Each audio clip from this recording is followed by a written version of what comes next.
Next tonight, we're going to be looking into scam text messages and emails that many of us receive on a regular basis. We'll speak to an expert and highlight frauds doing the rounds at the moment. But first, Janet Blakely's story. Now, Janet got in touch with Look North after being conned out of thousands of pounds of her life savings by fraudsters, pretending to be from her internet provider BT.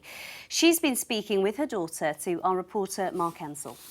I did Google the first number that I'd been called on, and it did look like a legitimate office.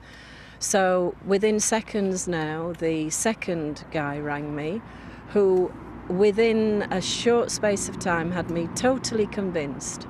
And he said, "This is a serious problem.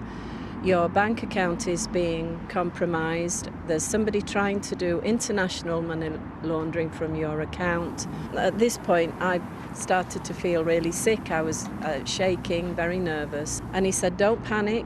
I'm here to help you. This is definitely BT. Don't be afraid.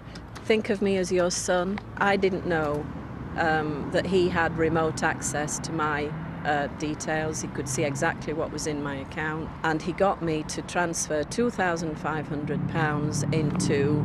He gave me the name and the details, and I pressed send. I got a text from the bank saying, "Is this really you?" I said to him, "I've just got a text from the bank," and at that point he hung up on me. And was it at that point that you knew that you'd been scammed?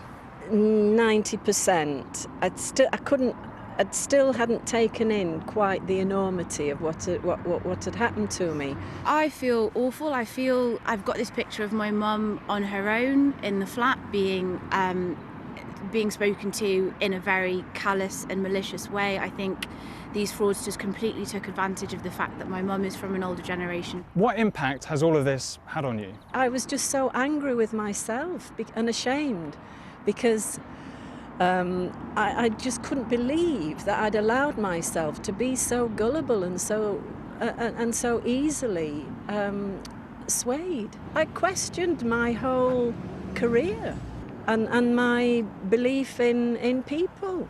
What do you want the Halifax to do now? You know, I've been a faithful, loyal customer for over 40 years to the Halifax.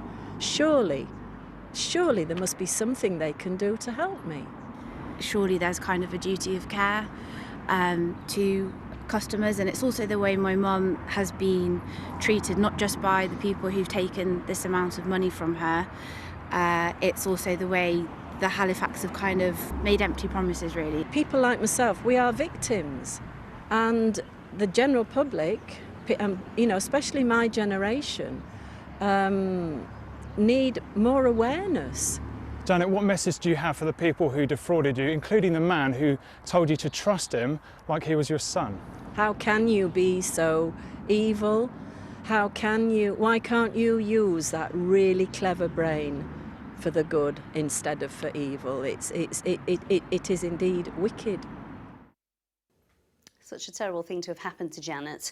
Well, Halifax have sent us a statement saying they have a great deal of sympathy for Ms Blakely, and they investigate each case based on its individual circumstances, including whether the bank could have done anything more to prevent the scam from taking place, and whether the customer took reasonable steps to protect themselves. They'll review Ms Blakely's claim again to see if there's anything more that they can do to help.